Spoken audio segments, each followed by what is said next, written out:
The Story of Civilization, Volume 4, The Age of Faith, Part 1, by Will Durant, continued, Cassette 8, Side 1.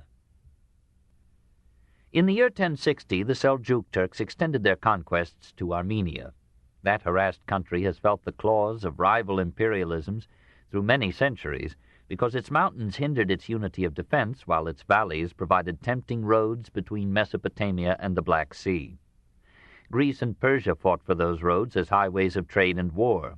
Xenophon's 10,000 traversed them.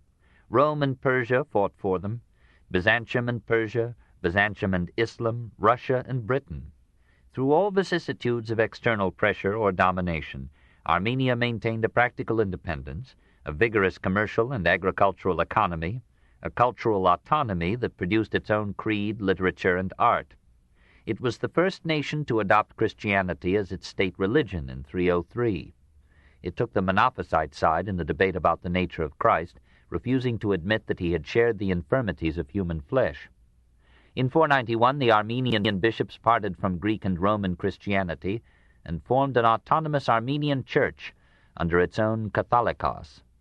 Armenian literature used the Greek language until the early 5th century, when Bishop Mesrob invented a national alphabet and translated the Bible into the Armenian tongue. Since that time, Armenia has had an abundant literature, chiefly in religion and history. From 642 to 1046, the country was nominally subject to the caliphs, but it remained virtually sovereign and zealously Christian. In the 9th century, the Bagratuni family established a dynasty under the title of Prince of Princes, built a capital at Ani, and gave the country several generations of progress and relative peace. Ashot III, from 952 to 977, was much loved by his people. He founded many churches, hospitals, convents, and almshouses, and, we are told, never sat down to meals without allowing poor men to join him. Under his son Gagik I, from 990 to 1020, how peculiar our names must seem to the Armenians, prosperity reached its height. Schools were numerous, towns were enriched by trade and adorned by art, and Kars rivaled Ani as a center of literature, theology, and philosophy. Ani had impressive palaces and a famous cathedral, circa 980, subtly compounded of Persian and Byzantine styles. Here were piers and column clusters, pointed as well as round arches, and other features that later entered into Gothic art. When, in 989, the cupola of St. Sophia in Constantinople was destroyed by an earthquake, the Byzantine emperor assigned the hazardous task of restoring it to Terdat, the architect of the Ani Cathedral. Chapter 11. The Islamic Scene, 628 to 1058. 1. The Economy. Civilization is a union of soil and soul, the resources of the earth transformed by the desire and discipline of men.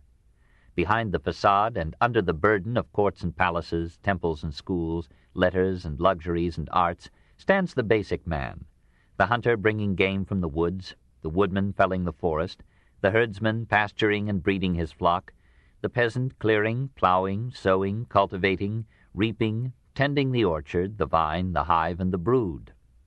The woman absorbed in the 100 crafts and cares of a functioning home, the miner digging in the earth, the builder shaping homes and vehicles and ships, the artisan fashioning products and tools, the peddler, shopkeeper, and merchant uniting and dividing maker and user, the investor fertilizing industry with his savings, the executive harnessing muscle, materials, and minds for the creation of services and goods. These are the patient yet restless leviathan on whose swaying back civilization precariously rides. All these were busy in Islam. Men raised cattle, horses, camels, goats, elephants, and dogs, stole the honey of bees and the milk of camels, goats, and cows, and grew 100 varieties of grains, vegetables, fruits, nuts, and flowers. The orange tree was brought from India to Arabia at some time before the 10th century. The Arabs introduced it to Syria, Asia Minor, Palestine, Egypt, and Spain, from which countries it pervaded southern Europe. The cultivation of sugar cane and the refining of sugar were likewise spread by the Arabs from India through the Near East, and were brought by crusaders to their European states. Cotton was first cultivated in Europe by the Arabs. These achievements on lands largely arid were made possible by organized irrigation. Here the caliphs made an exception to their principle of leaving the economy to free enterprise. the government directed and financed the maintenance of the greater canals. The Euphrates was channeled into Mesopotamia, the Tigris into Persia, and a great canal connected the twin rivers at Baghdad. The early Abbasid caliphs encouraged the draining of marshes and the rehabilitation of ruined villages and deserted farms.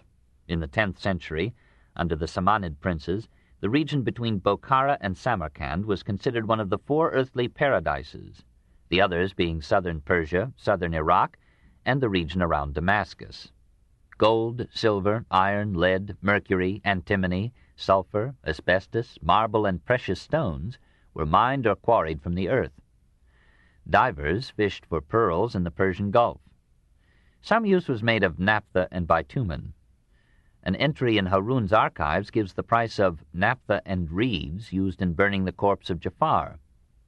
Industry was in the handicraft stage, practiced in homes and artisans' shops, and organized in guilds. We find few factories and no clear advance in technology except the development of the windmill. Masudi, writing in the 10th century, speaks of seeing these in Persia and the Near East. There is no sign of them in Europe before the 12th century. Possibly they were another gift of the Moslem East to its crusading foes. There was much mechanical ingenuity. The water clock sent by Harun al-Rashid to Charlemagne was made of leather and damascened brass. It told the time by metal cavaliers, who at each hour opened the door, let fall the proper number of balls on a cymbal, and then, retiring, closed the door. Production was slow, but the worker could express himself in integral work and made almost every industry an art. Persian, Syrian, and Egyptian textiles were famous for the patient perfection of their technique.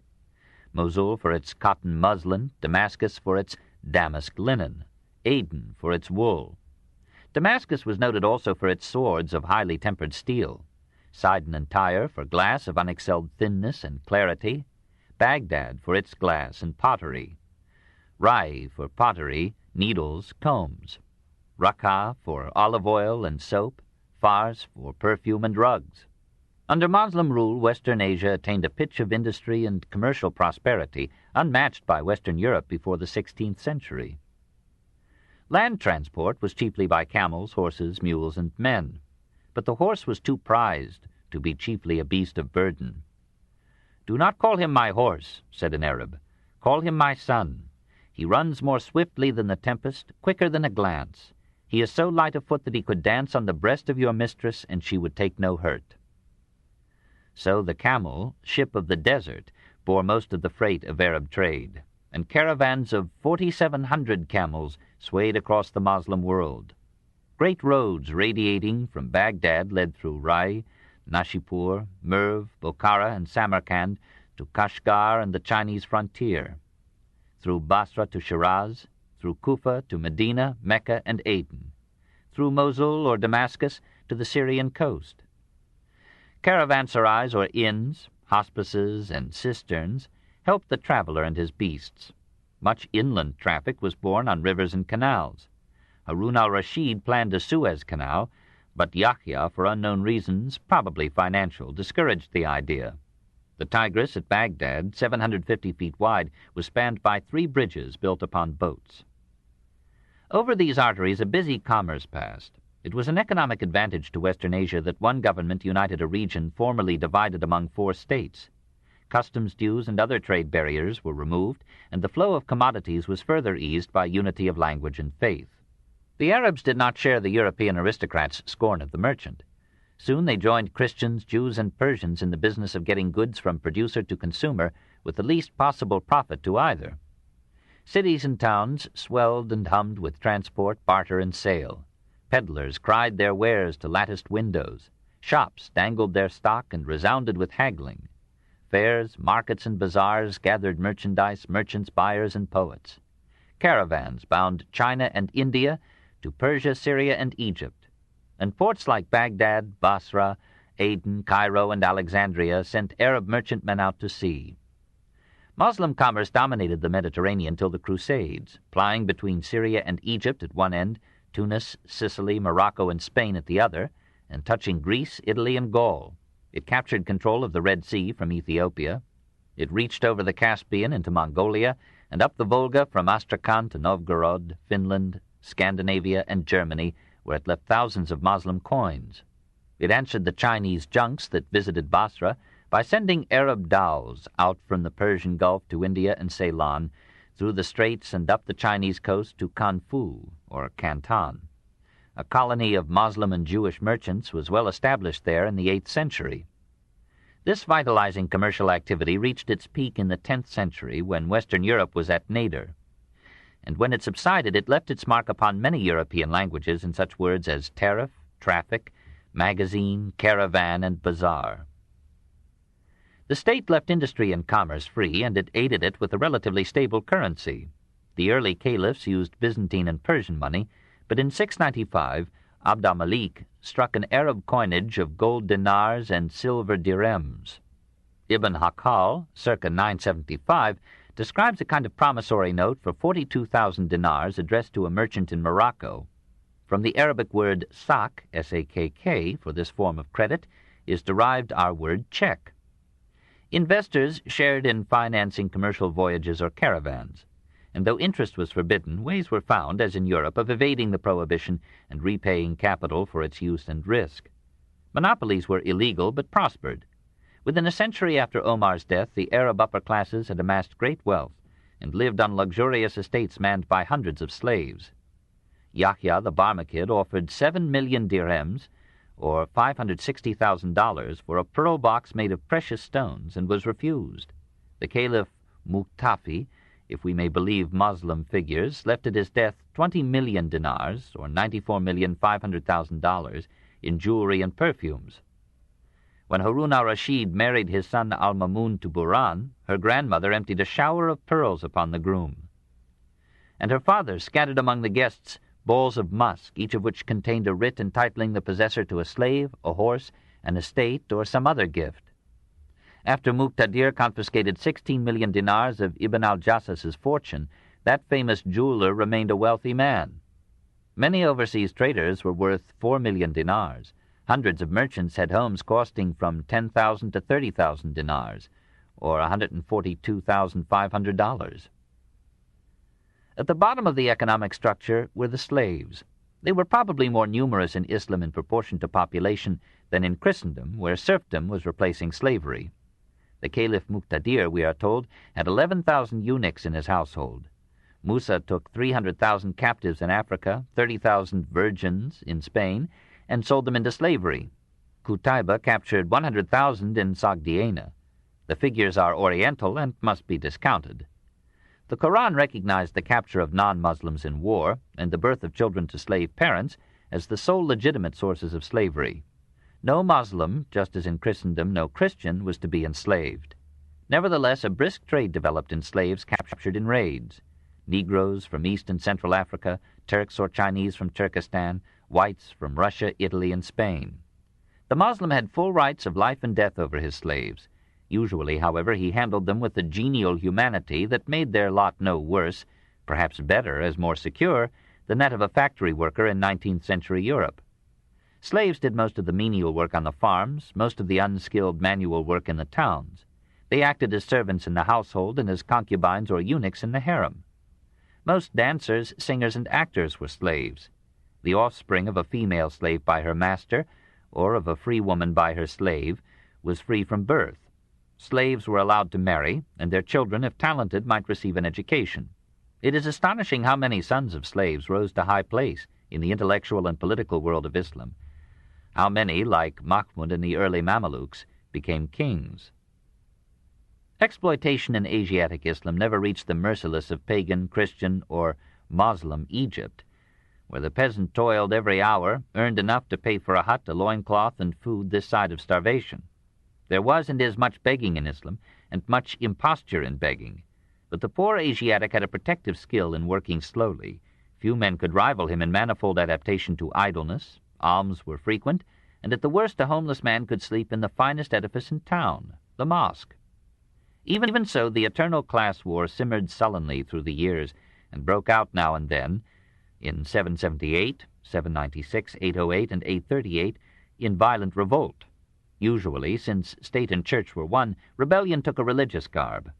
Some sects, like the Kuramiya and the Muhayyida, adopted the communistic ideas of the Persian rebel Mazdak. One group called itself Surk Alam, the red flag. About 772, Hashim al-Mukana, the veiled prophet of Khorasan, announced that he was God incarnate and had come to restore the communism of Mazdak. He gathered various sects about him, defeated many armies, ruled northern Persia for 14 years, and was finally, in 786, captured and killed. In 838, Babik al-Qurani renewed the effort, gathered around him a band known as Muhammira, that is, Reds, seized Azerbaijan, held it for 22 years, defeated a succession of armies, and, Tabari would have us believe, killed 255,500 soldiers and captives before he was overcome. The Caliph Mutasim ordered Babik's own executioner to cut off Babik's limbs one by one. The trunk was impaled before the royal palace, and the head was sent on exhibition around the cities of Khorasan as a reminder that all men are born unfree and unequal. The most famous of these servile wars of the East was organized by Ali, an Arab who claimed descent from the Prophet's son-in-law. Near Basra, many Negro slaves were employed in digging saltpeter. Ali represented to them how badly they were treated, urged them to follow him in revolt, and promised them freedom, wealth, and slaves. They agreed, seized food and supplies, defeated the troops sent against them, and built themselves independent villages with palaces for their leaders, prisons for their captives, and mosques for their prayers. This in 869. The employers offered Ali 5 dinars, or $23.75 per head, if he would persuade the rebels to return to work. He refused. The surrounding country tried to starve them into submission, but when their supplies ran out, they attacked the town of Obola, freed and absorbed its slaves, sacked it, and put it to flames, this in 870.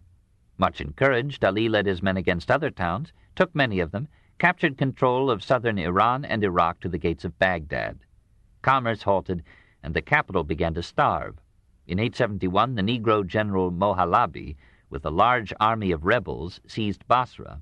If we may credit the historians, 300,000 persons were massacred, and thousands of white women and children, including the Hashemite aristocracy, became the concubines or slaves of the Negro troops. For 10 years the rebellion continued. Great armies were sent to suppress it. Amnesty and rewards were offered to deserters. Many of his men left Ali and joined the government's forces. The remnant was surrounded, besieged, and bombarded with molten lead and Greek fire, flaming torches of naphtha. Finally, a government army under the vizier Mowafak made its way into the rebel city, overcame resistance, killed Ali, and brought his head to the victor. Mowafak and his officers knelt and thanked Allah for his mercies. This in 883.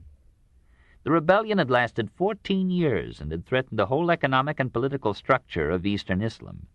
Ibn Tulun, governor of Egypt, took advantage of the situation to make the richest of the caliph's provinces an independent state. 2. The faith. Next to bread and woman, in the hierarchy of desire, comes eternal salvation. When the stomach is satisfied and lust is spent, man spares a little time for God. Despite polygamy, the Muslim found considerable time for Allah and based his morals, his laws, and his government upon his religion. Theoretically, the Muslim faith was the simplest of all creeds. There is no God but Allah, and Muhammad is his prophet. The simplicity of the formula is only apparent, for its second clause involves the acceptance of the Quran and all its teachings.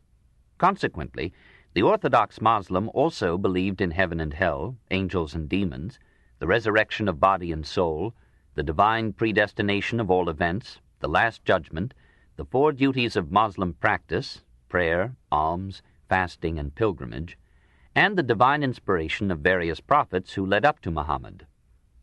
For every nation, said the Quran, there is a messenger and a prophet. Some Muslims reckon such messengers at 224,000. But apparently only Abraham, Moses, and Jesus were considered by Muhammad as having spoken the word of God. Hence, the Muslim was required to accept the Old Testament and the Gospels as inspired scriptures. Where these contradicted the Quran, it was because their divine text had been willfully or unwittingly corrupted by men. In any case, the Quran superseded all previous revelations, and Muhammad excelled all the other messengers of God. Muslims proclaimed his mere humanity, but revered him almost as intensely as Christians worshipped Christ. If I had been alive in his time, said a typical Muslim, I would not have allowed the apostle of God to put his blessed foot upon the earth, but would have borne him upon my shoulders wherever he wished to go. Making their faith still more complex, good Muslims accepted and obeyed, besides the Quran, the traditions preserved by their learned men of their prophets' customs and conversation. Time brought forward questions of creed, ritual, morals, and law to which the Holy Book gave no clear answer. Sometimes the words of the Quran were obscure and needed elucidation. It was useful to know what, on such points, the Prophet or his companions had done or said. Certain Muslims devoted themselves to gathering such traditions. During the first century of their era, they refrained from writing them down. They formed schools of hadith, or traditions, in divers cities, and gave public discourses reciting them. It was not unusual for Muslims to travel from Spain to Persia to hear a hadith from one who claimed to have it in direct succession from Muhammad. In this way, a body of oral teaching grew up alongside the Quran, as the Mishnah and Gemara grew up beside the Old Testament. And as Yehuda Hanasi gathered the oral law of the Jews into written form in 189, so in 870, al-Bukhari, after researches which led him from Egypt to Turkestan, critically examined 600,000 Mohammedan traditions and published 7,275 of them in his Sahih, correct book. Each chosen tradition was traced through a long chain, or isnad, of named transmitters to one of the companions or to the Prophet himself. Many of the traditions put a new color upon the Moslem creed. Muhammad had not claimed the power of miracles, but hundreds of pretty traditions told of his wonder-working, how he fed a multitude from food hardly adequate for one man, exorcised demons, drew rain from heaven by one prayer and stopped it by another, how he touched the udders of dry goats and they gave milk, how the sick were healed by contact with his clothes or his shorn hair. Christian influences seem to have molded many of the traditions. Love toward one's enemies was inculcated, though Muhammad had sterner views. The Lord's Prayer was adopted from the Gospels. The parables of the sower, the wedding guests, and the laborers in the vineyard were put into Muhammad's mouth. All in all, he was transformed into an excellent Christian, despite his 9 wives. Muslim critics complained that much of the hadith had been concocted as Umayyad, Abbasid, or other propaganda. Ibn Abi al-Ajah, executed at Kufa in 772, confessed to have fabricated 4,000 traditions. A few skeptics laughed at the hadith collections and composed indecent stories in solemn hadith form. Nevertheless, the acceptance of the hadith, in one or the other of the approved collections, as binding in faith and morals, became a distinguishing mark of Orthodox Muslims, who therefore received the name of Sunni, or traditionalists. One tradition represented the angel Gabriel as asking Muhammad, "What is Islam?" And Muhammad replied, "Islam is to believe in Allah and His Prophet, to recite the prescribed prayers, to give alms, to observe the fast of Ramadan, and to make the pilgrimage to Mecca." Prayer, almsgiving, fasting, and pilgrimage constituted the 4 duties of Muslim religion. These, with belief in Allah and Muhammad, are the 5 pillars of Islam. Prayer had to be preceded by purification, and as prayer was required of the Moslem 5 times a day, cleanliness came literally next to godliness. Muhammad, like Moses, used religion as a means to hygiene as well as to morality, on the general principle that the rational can secure popular acceptance only in the form of the mystical. He warned that the prayer of an unclean person would not be heard by God. He even thought of making the brushing of the teeth a prerequisite to prayer. But finally he compromised on the washing of the face, the hands, and the feet. A man who had had sexual relations, a woman who had menstruated or given birth since the last purification, must bathe before prayer. At dawn, shortly after midday, in late afternoon, at sunset, and at bedtime, the muezzin mounted a minaret to sound the adhan, or call to prayer. Allahu Akbar, God is most great. Allahu Akbar, Allahu Akbar, Allahu Akbar. I bear witness that there is no God but Allah. I bear witness that there is no God but Allah. I bear witness that there is no God but Allah. I bear witness that Muhammad is the apostle of Allah. I bear witness that Muhammad is the apostle of Allah. I bear witness that Muhammad is the apostle of Allah. Come to prayer, come to prayer, come to prayer. Come to success, come to success, come to success. Allahu Akbar, Allahu Akbar, Allahu Akbar. There is no God but Allah. It is a powerful appeal, a noble summons to rise with the sun, a welcome interruption in the hot work of the day, a solemn message of divine majesty in the stillness of the night. Grateful even to alien ears is this strange, shrill chant of many muezzins from divers mosques, calling the earthbound soul to a moment's communion with the mysterious source of life and mind. On those 5 occasions, all Moslems everywhere must leave off whatever else they may be doing, must cleanse themselves, turn toward Mecca and the Kaaba, and recite the same brief prayers, in the same successive postures, in an impressive simultaneity, moving with the sun across the earth. Those who had the time and will would go to the mosque to say their prayers. Usually the mosque was open all day. Any Moslem, Orthodox or heretic, might enter to make his ablutions, to rest or to pray. There, too, in the cloistered shade, teachers taught their pupils, judges tried cases, caliphs announced their policies or decrees. People gathered to chat, hear the news, even to negotiate business. The mosque, like the synagogue and the church, was the center of daily life, the home and hearth of the community. Half an hour before Friday noon, the muezzin chanted from the minarets the salutation or salam, a blessing on Allah, Muhammad, his family, and the great companions, and called the congregation to the mosque. The worshippers were expected to have bathed and put on clean clothes, and to have perfumed themselves, or they might perform minor ablutions in the tank or fountain that stood in the courtyard of the mosque. The women usually stayed at home when the men went to the mosque, and vice versa. It was feared that the presence of women, even veiled, would distract the excitable male. The worshippers removed their shoes at the door of the mosque proper, and entered in slippers or stocking feet. There, or in the court, if they were numerous, they stood shoulder to shoulder in 1 or more rows, facing the mihrab or prayer niche in the wall, which indicated the Qibla, or direction of Mecca. An imam or prayer leader read a passage from the Koran and preached a short sermon. Each worshipper recited several prayers, and in the prescribed postures of bowing, kneeling, and prostration. Mosque meant a place of prostration and prayer. Then the imam recited a complex series of salutations, benedictions, and orisons, in which the congregation silently joined. There were no hymns, processions, or sacraments, no collections or pew rents. Religion, being one with the state, was financed from public funds. The imam was not a priest but a layman, who continued to earn his living by a secular occupation, and was appointed by the mosque warden for a specified period and a small salary to lead the congregation in prayer. There was no priesthood in Islam. After the Friday prayers, the Moslems were free, if they wished, to engage in work as on any other day. Meanwhile, however, they had known a cleansing hour of elevation above economic and social strife, and had unconsciously cemented their community by common ritual. The second duty of Moslem practice was the giving of alms. Muhammad was almost as critical of the rich as Jesus had been. Some have thought that he began as a social reformer, revolted by the contrast between the luxury of the merchant nobles and the poverty of the masses. And apparently his early followers were mostly of humble origin. One of his first activities in Medina was to establish an annual tax of 2.5% on the movable wealth of all citizens for the relief of the poor. Regular officials collected and distributed this revenue. Part of the proceeds was used to build mosques and defray the expenses of government and war. But war in return brought booty that swelled the gifts to the poor. Prayer, said Omar II, carries us halfway to God. Fasting brings us to the door of his palace. Almsgiving lets us in.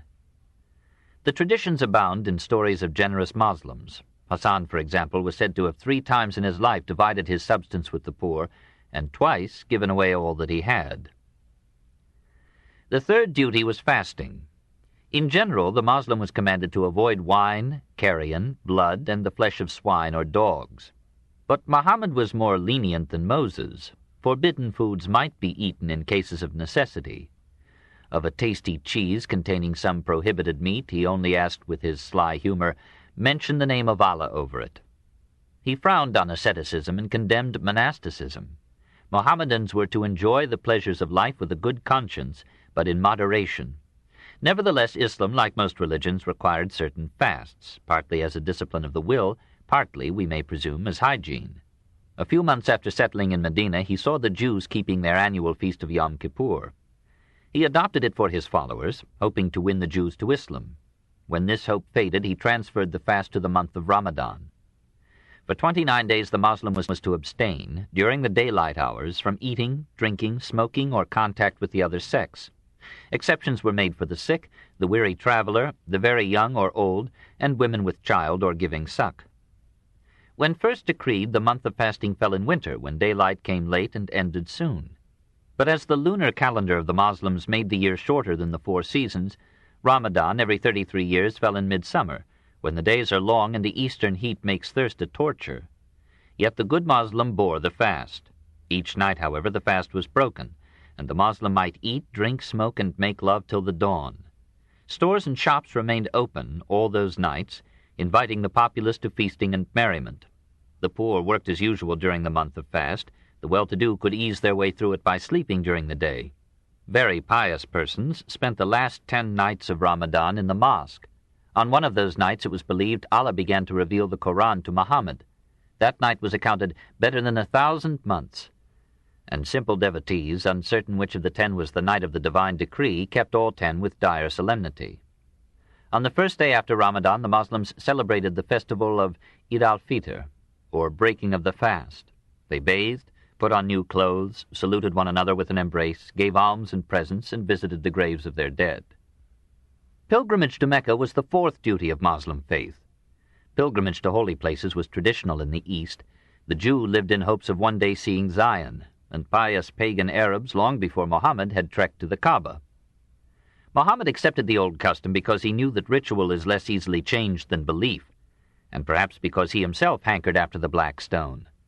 By yielding to the old rite, he opened a wide door to the acceptance of Islam by all Arabia. The Kaaba, purified of its idols, became for all Moslems the house of God.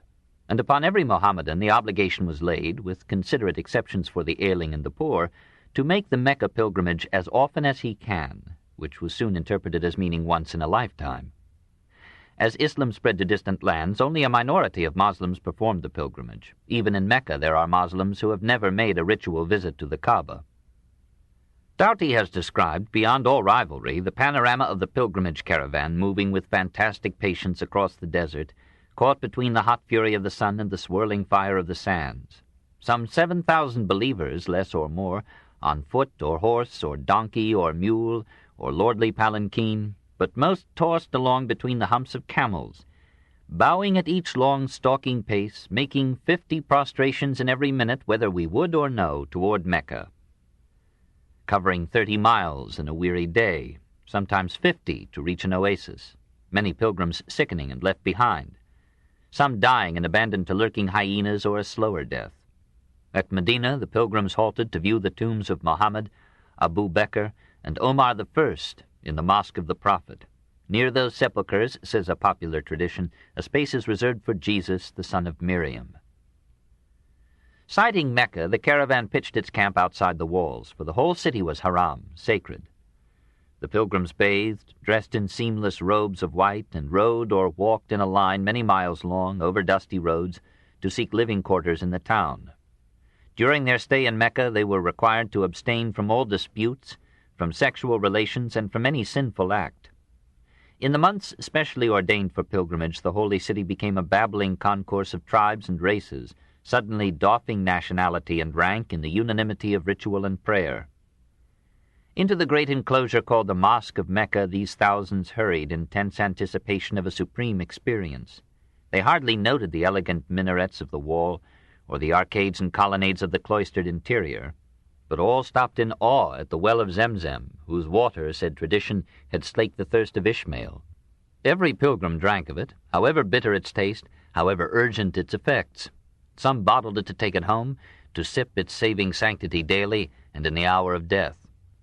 At last the worshippers, all eyes and no breath, came, near the center of the enclosure, to the Kaaba itself, a miniature temple illuminated within by silver hanging lamps, its outer wall half draped with a curtain of rich and delicate cloth, and in a corner of it the ineffable black stone. 7 times the pilgrims walked around the Kaaba and kissed or touched or bowed to the stone. Such circumambulation of a sacred object, a fire, a tree, a maypole, an altar of the temple at Jerusalem, was an old religious ritual. Many pilgrims, exhausted and yet sleepless with devotion, passed the night in the enclosure, squatting on their rugs, conversing and praying, and contemplating in wonder and ecstasy the goal of their pilgrimage. On the second day, the pilgrims, to commemorate Hagar's frantic search for water for her son, ran 7 times between the hills, Safa and Marwa, that lay outside the city. On the 7th day, those who wished to make the major pilgrimage streamed out to Mount Ararat, 6 hours' journey distant, and heard a 3-hour sermon. Returning halfway, they spent a night in prayer at the oratory of Mustalifa. On the 8th day, they rushed to the valley of Mina and threw 7 stones at 3 marks or pillars, for so they believed Abraham had cast stones at Satan when the devil interrupted his preparations for slaying his son. On the 10th day, they sacrificed a sheep, a camel, and some other horned animal, ate the meat, and distributed alms. This ceremony, commemorating similar sacrifices by Mohammed, was the central rite of the pilgrimage. And this festival of sacrifice was celebrated with like offerings to Allah by Muslims all over the world on the 10th day of the pilgrimage period. The pilgrims now shaved their heads, pared their nails, and buried the cuttings. This completed the major pilgrimage. But usually the worshipper paid another visit to the Kaaba before he returned to the caravan camp. There he resumed his profane condition and clothing, and began with proud and comforted spirit the long march back home. This famous pilgrimage served many purposes. Like that of the Jews to Jerusalem, of the Christians to Jerusalem or Rome, it intensified the worshipper's faith and bound him by a collective emotional experience to his creed and to his fellow believers. In the pilgrimage, a fusing piety brought together poor Bedouins from the desert, rich merchants from the towns, Berbers, African Negroes, Syrians, Persians, Turks, Tatars, Moslem Indians, Chinese, all wearing the same simple garb, reciting the same prayers in the same Arabic tongue. Hence, perhaps, the moderation of racial distinctions in Islam. The circling of the Kaaba seems superstitious to the non-Muslim, but the Muslim smiles at similar customs in other faiths, is disturbed by the Christian rite of eating the god, and can understand it only as an external symbol of spiritual communion and sustenance. All religions are superstitions to other faiths. And all religions, however noble in origin, soon carry an accretion of superstitions, rising naturally out of minds harassed and stupefied by the fatigue of the body and the terror of the soul in the struggle for continuance. Most Muslims believed in magic and rarely doubted the ability of sorcerers to divine the future, to reveal hidden treasures, compel affection, afflict an enemy, cure disease, or ward off the evil eye. Many believed in magic metamorphoses of men into animals or plants, or in miraculous transits through space. This is almost the framework of the Arabian Nights.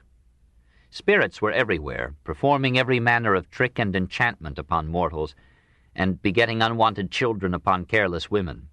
Most Muslims, like half the Christian world, wore amulets as protection against evil influences, considered some days lucky, other days unlucky, and believed that dreams might reveal the future, and that God sometimes spoke to man in dreams. Everyone in Islam, as in Christendom, accepted astrology. The skies were charted not only to fix the orientation of mosques and the calendar of religious feasts, but to select a celestially propitious moment for any important enterprise, and to determine the genethliology of each individual, that is, his character and fate, as set by the position of the stars at his birth. Seeming to the outer world so indiscriminately one in ritual and belief, Islam was early divided into sects as numerous and furious as in Christendom. There were the martial, puritanic, democratic Kharijites, Murjiites, who held that no Muslim would be everlastingly damned, Jabrites, who denied free will and upheld absolute predestination, Qadarites, who defended the freedom of the will, and many others. We pay our respects to their sincerity and omniscience and pass on. But the Shiites belong inescapably to history. They overthrew the Umayyads, captured Persian, Egyptian, and Indian Islam, and deeply affected literature and philosophy. The Shia, that is, group or sect, had its origin in 2 murders, the assassination of Ali and the slaughter of Hussein and his family. A large minority of Muslims argued that since Muhammad was the chosen apostle of Allah, it must have been Allah's intent that the Prophet's descendants, inheriting some measure of his divine spirit and purpose, should inherit his leadership in Islam. All caliphs except Ali seemed to them usurpers. They rejoiced when Ali became caliph, mourned when he was murdered, and were profoundly shocked by Hussein's death. Ali and Hussein became saints in Shia worship. Their shrines were held second in holiness only to the Kaaba and the Prophet's tomb. Perhaps influenced by Persian, Jewish, and Christian ideas of a Messiah, and the Buddhist conception of bodhisattvas, repeatedly incarnated saints. The Shiites considered the descendants of Ali to be imams, or exemplars, that is, infallible incarnations of divine wisdom. The eighth imam was Riza, whose tomb at Mashhad in northeastern Persia is accounted the glory of the Shia world. In 873, the 12th imam, Muhammad ibn Hassan, disappeared in the 12th year of his age. In Shia belief he did not die, but bides his time to reappear and lead the Shia Muslims to universal supremacy and bliss. As in most religions, the various sects of Islam felt toward one another an animosity more intense than that with which they viewed the infidels in their midst. To these dhimmi, Christians, Zoroastrians, Sabaeans, Jews, the Umayyad Caliphate offered a degree of toleration hardly equaled in contemporary Christian lands.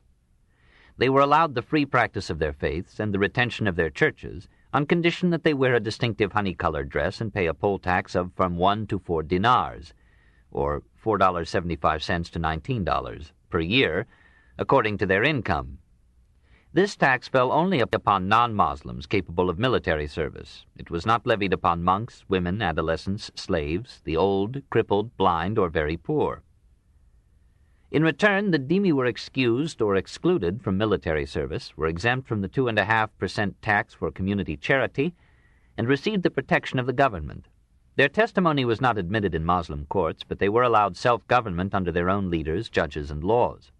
The degree of toleration varied with dynasties. The successors were spasmodically severe, the Umayyads generally lenient, the Abbasids alternately lenient and severe.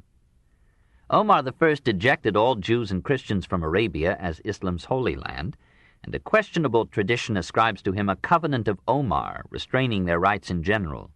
But this edict, if it ever existed, was in practice ignored, and Omar himself continued in Egypt the allowances formerly made to the Christian churches by the Byzantine government. The Jews of the Near East had welcomed the Arabs as liberators. They suffered now divers disabilities and occasional persecutions, but they stood on equal terms with Christians, were free once more to live and worship in Jerusalem, and prospered under Islam in Asia, Egypt, and Spain as never under Christian rule. Outside of Arabia, the Christians of Western Asia usually practiced their religion unhindered. Syria remained predominantly Christian until the 3rd Muslim century. In the reign of Mamun, from 813 to 833, we hear of 11,000 Christian churches in Islam, as well as hundreds of synagogues and fire temples. Christian festivals were freely and openly celebrated. Christian pilgrims came in safety to visit Christian shrines in Palestine. The Crusaders found large numbers of Christians in the Near East in the 12th century, and Christian communities have survived there to this day. Christian heretics persecuted by the patriarchs of Constantinople, Jerusalem, Alexandria, or Antioch were now free and safe under a Muslim rule that found their disputes quite unintelligible. In the 9th century, the Muslim government of Antioch appointed a special guard to keep Christian sects from massacring one another at church. Monasteries and nunneries flourished under the skeptical Umayyads. The Arabs admired the work of the monks in agriculture and reclamation, acclaimed the wines of monastic vintage, and enjoyed, in traveling, the shade and hospitality of Christian cloisters. For a time, relations between the two religions were so genial that Christians wearing crosses on their breasts conversed in mosques with Muslim friends. The Mohammedan administrative bureaucracy had hundreds of Christian employees. Christians rose so frequently to high office as to provoke Muslim complaints. Sergius, father of St. John of Damascus, was chief finance minister to Abd al-Malik, and John himself, last of the Greek fathers of the Church, headed the council that governed Damascus. The Christians of the East in general regarded Islamic rule as a lesser evil than that of the Byzantine government and Church. Despite or because of this policy of tolerance in early Islam, the new faith won over to itself in time most of the Christians, nearly all the Zoroastrians and pagans, and many of the Jews of Asia, Egypt, and North Africa. This book is continued at this point on the other side of this cassette. Please reverse or turn the cassette over now.